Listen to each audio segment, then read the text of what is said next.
Hey guys, a big thank you for listening to my request last time, and I'm going to repeat it again for a lot of the new viewers. Please like our episodes, please subscribe, and please post your comments below because we love reading them, we love interacting with you, and we love sharing in your thoughts and your opinions. And yes, Indra and Jyoti, next time I'm frying something in the pan, I will wear an apron.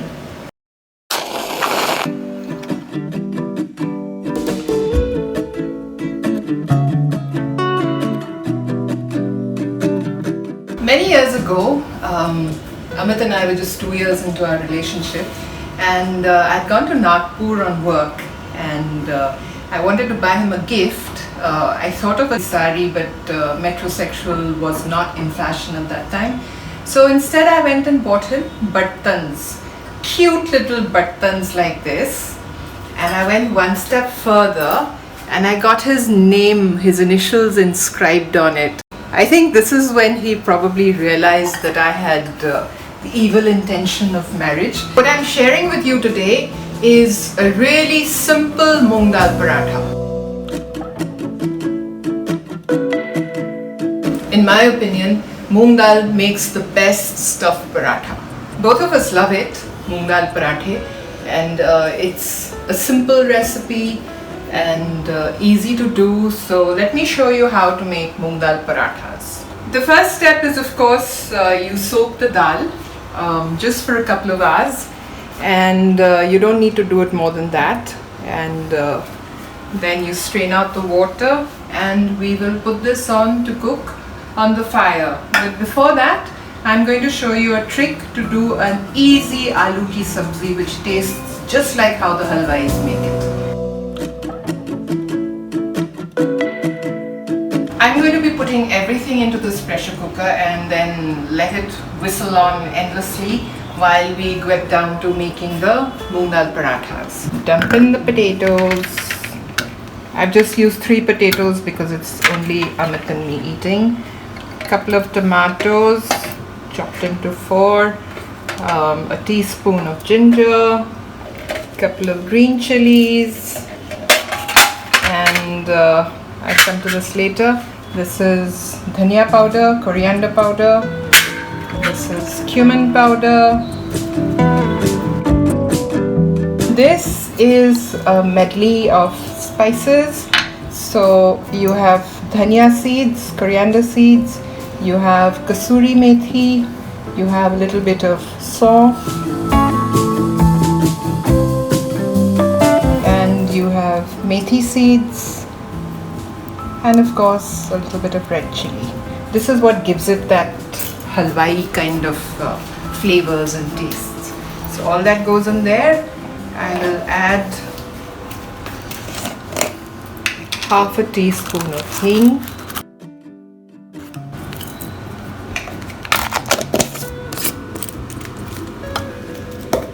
and I will add a teaspoon and a half of salt and half a teaspoon of turmeric. Ideally, if you make this with ghee, it tastes out of this world. But Amit and I are avoiding ghee, so I'm just going to be putting a couple of teaspoons of oil into this. That's it. I will add half a cup of water, and for fun I'm adding a little dhania patti, coriander leaves to this while it cooks, and I'm saving the rest for garnishing.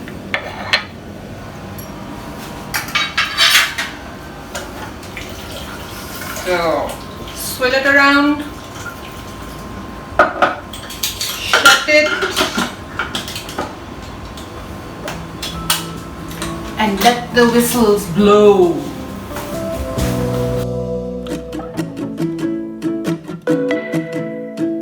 For the dal, you just need again a couple of teaspoons of oil,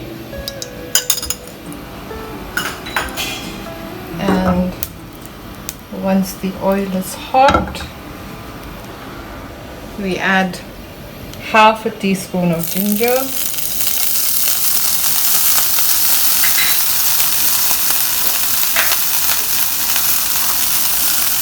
little hing,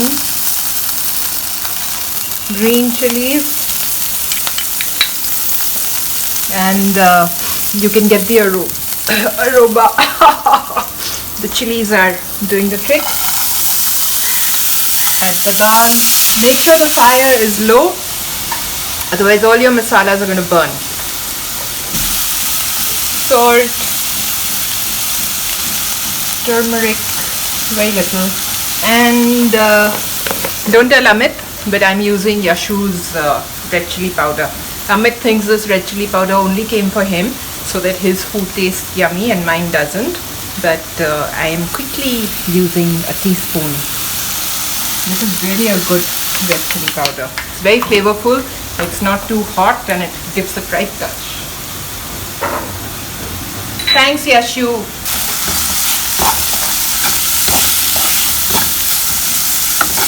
You know, you can actually eat this the way it is right now, because there are a lot of salads that serve raw moong dal as part of the ingredients. This, yummy. So I'm going to be adding a little water to it so that it gets a little mushy, but I don't want the grain breaking up too much, and you will see why. So just a sprinkling of water, cover it and let it cook while you go and I don't know, read a book. So the dal is beautifully done. I did come back in the middle and add a little more water because it was still hard, and I let it cook for around 15 minutes and it's done. And it's not too hard, it's not too squishy, it's perfect. I shall switch off the gas and let this cool a bit before I get down to stuffing the parathas, because I don't want to burn my hands. Meanwhile, I switched off the potatoes because it was making too much noise. This is going to get squished up a bit before I dish it out.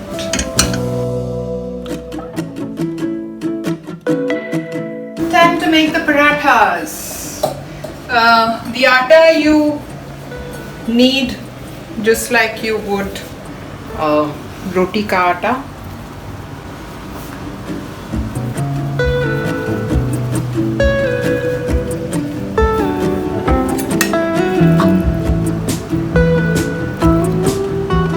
Stuff it nicely.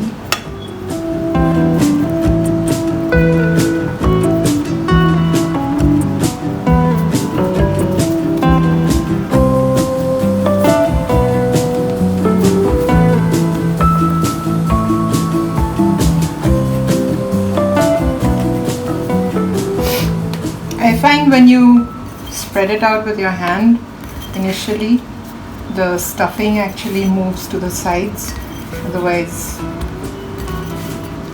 it tends to stay in the center and the sides remain atta.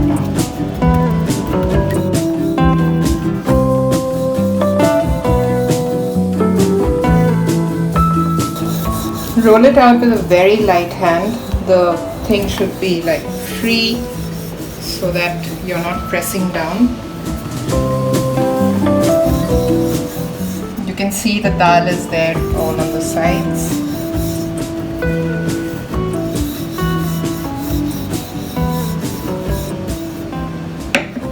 Done. We shall go and fry this one.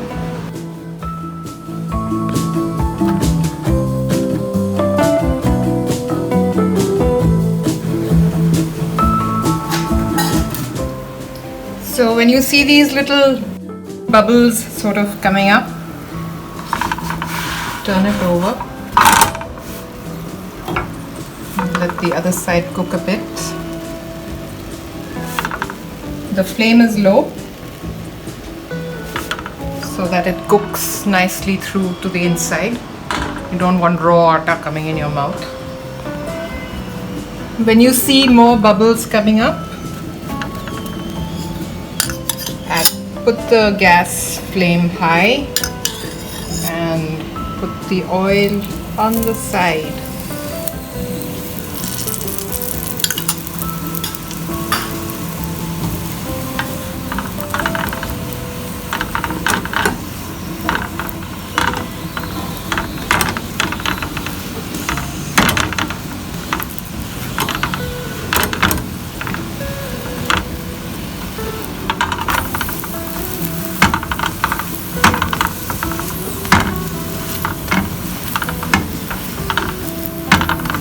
When you put the oil on the side, you get this nice side crisped up. Once when I was traveling in Rajasthan, again for some reason I was alone, Amit wasn't with me, and I stopped at this dhaba to eat. All they had was paratha, so I said okay, I'll have a stuffed paratha. And they got me this, I saw them making it. There was this fry pan filled with oil and they put the paratha in that. It was quite surprising. So this one's done. I shall make one more and then we can do the tasting.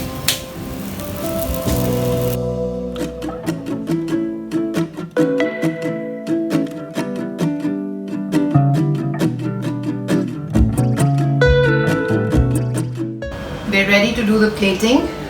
I have to confess that my cameraman has been slowly demolishing the parathas as they've come off the tawa. So we are left with very few, and let's taste it before he finishes the rest.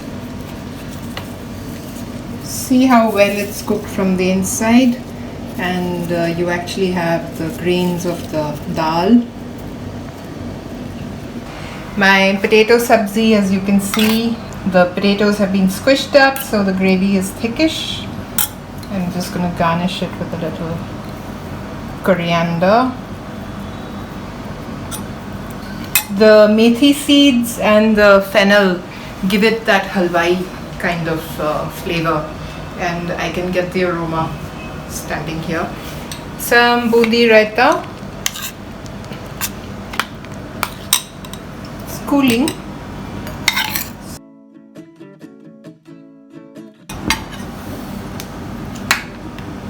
So finally I get to taste it. I'm going to taste a bit before without the potato.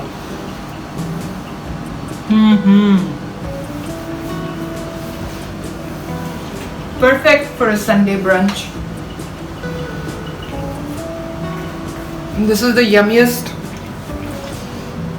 Moong Dal Paratha recipe.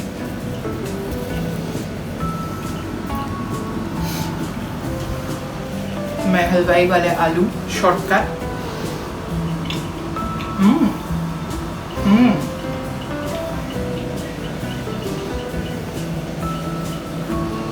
Normally the halwais use something called methi chutney, which is a mix of all sorts of masalas.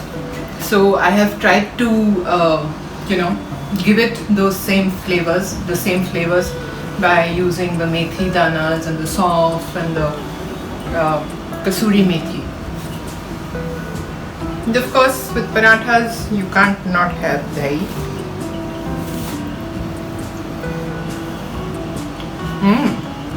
Cold dahi, hot paratha.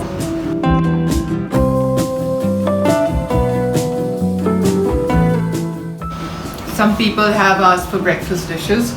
This is a little elaborate for a breakfast dish. But when you wake up in the morning with your sleepy eyes, if you can remember to soak the dal, then you can make it as a breakfast dish. Have a good Sunday, and see you again next week. Next week, Mehra is back, whether he likes it or not.